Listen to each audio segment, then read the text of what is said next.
Em 21 de janeiro de 1759, Elizabeth Payne caminhava pelo interior da Inglaterra com seu bebê embrulhado em roupas simples de linho. Mas no meio do caminho entre a cidade de Kent e a vila onde seu pai morava, Elizabeth foi atacada por 3 homens que tomaram seu bebê e o entregaram num orfanato em Londres.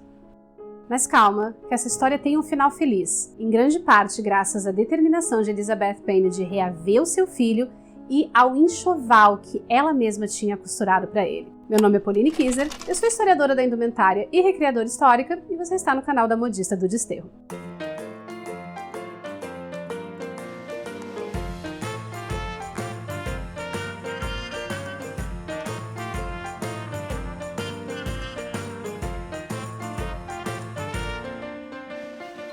Elizabeth Payne era só mais uma entre milhares de mulheres que se viram grávidas fora do casamento na Inglaterra do século XVIII. Em comum com elas, Liz tinha sua origem humilde, que a levou a procurar emprego como empregada doméstica na cidade de Kent, a 8 quilômetros de distância da vila onde nascera. E era essa distância que Liz percorria a pé, no mês frio de janeiro, após ter o bebê com o auxílio de parteiras que ajudavam mulheres na mesma situação. Liz estava voltando para casa, para morar com o pai e trabalhar na pequena propriedade da família, quando foi atacada. Os homens que atacaram Elizabeth Payne a levaram de volta para Kent, tiraram o bebê dela e então partiram com essa criança para Londres. Eles eram ligados a um movimento de reforma moral e religiosa que procurava combater as cada vez mais altas taxas de nascimentos ilegítimos na Inglaterra nessa época. Movimento esse que frequentemente aparece ligado a várias crianças que foram entregues ao principal orfanato que existia em Londres nessa época, o Foundling Hospital. O Foundling Hospital foi fundado em 1739 pelo capitão Thomas Coram, um homem de origem humilde que conseguira ascender socialmente graças ao seu trabalho nos navios de comércio britânicos.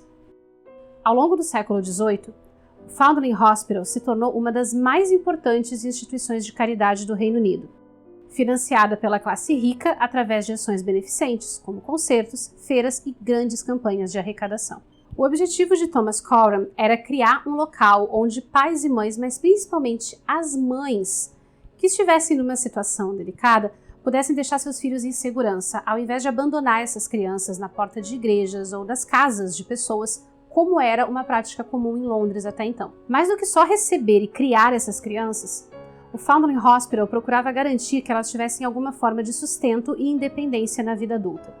Por isso, logo que possível, elas eram encaminhadas para se tornarem aprendizes. Os meninos eram encaminhados para o trabalho nos navios mercantes e no próspero comércio de Londres, enquanto que as meninas eram destinadas ao serviço doméstico, mas principalmente às oficinas de costura, bordado e chapelaria.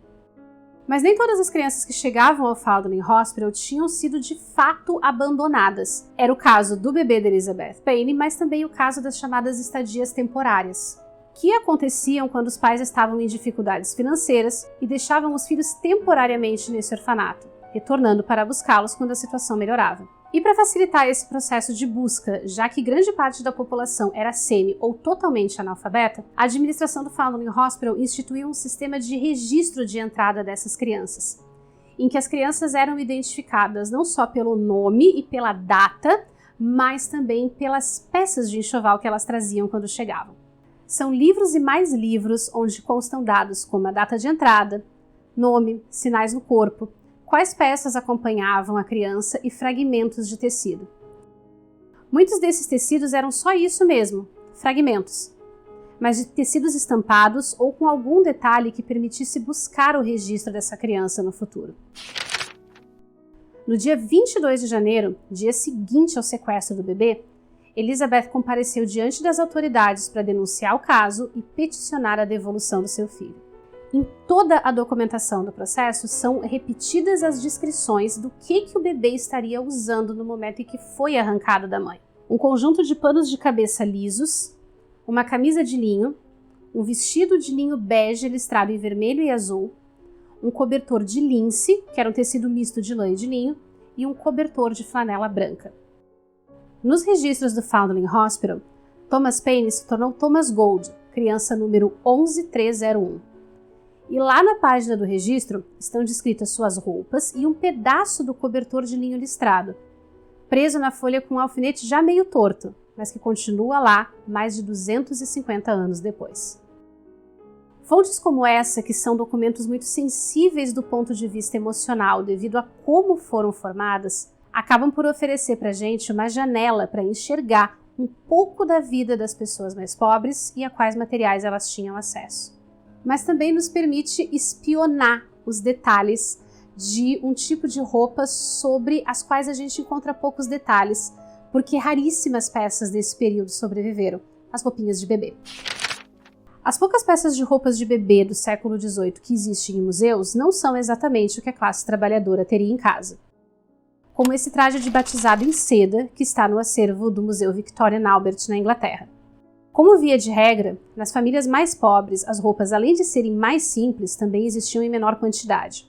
Também era costume que elas fossem passadas entre os vários filhos, usadas com frequência e reformadas até perderem a sua forma original. Mas com registros como os do Foundling Hospital, a gente consegue ter pelo menos uma ideia, ainda que vaga, do que essas crianças de famílias mais pobres vestiam.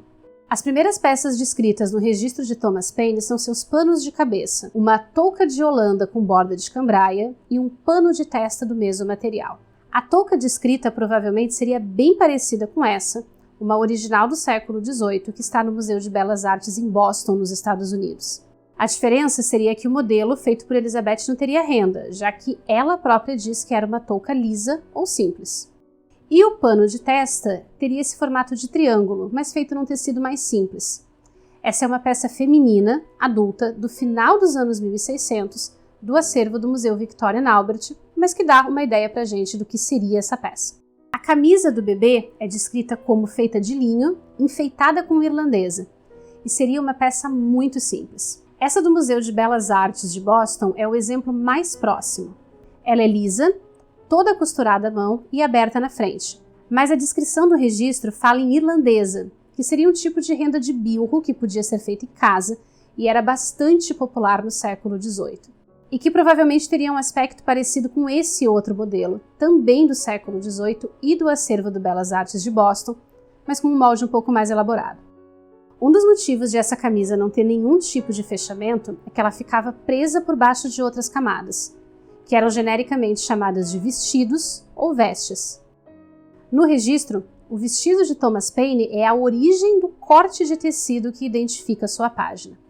No século XVIII, os vestidos dos bebês eram bastante compridos, feitos para cobrir totalmente as pernas e manter o corpo quente.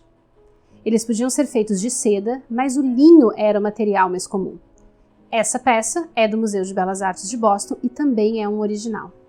No registro do bebê Paine, encontramos também a menção a um colete de fustão, provavelmente uma peça como esse casaquinho, já que no século XVIII os coletes masculinos ainda tinham mangas. Essa peça foi feita com técnica de kilt e ajudaria a manter o bebê aquecido. Uma peça que chama a atenção pra gente, mas não para quem vivia em Londres em 1759, é uma peça chamada de roller.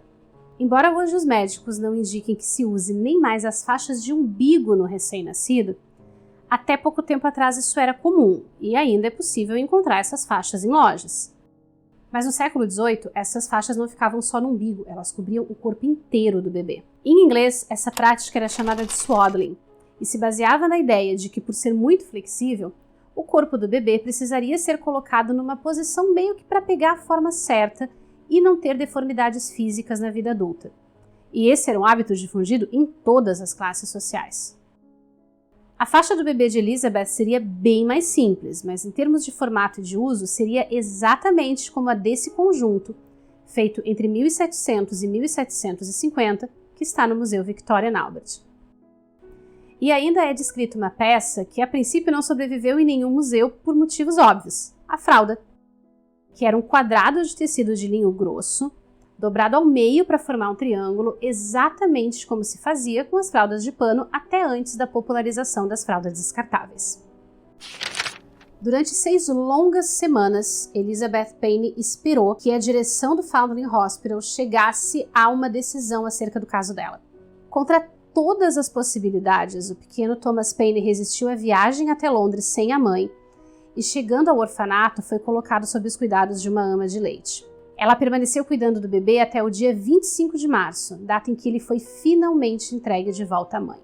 E em grande parte graças à insistência de Elizabeth em corrigir uma injustiça e reaver seu filho, o Foundling Hospital acabou sendo obrigado a rever toda a política que eles tinham criado para receber essas crianças órfãs. Até 1760, o Foundling Hospital recebia as crianças sem qualquer exigência de explicações sobre a procedência.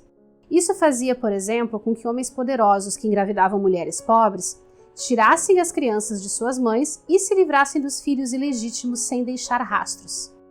O que muito provavelmente foi o que quase aconteceu com Elizabeth, mas em nenhum documento oficial nós temos qualquer menção ao nome do pai do bebê.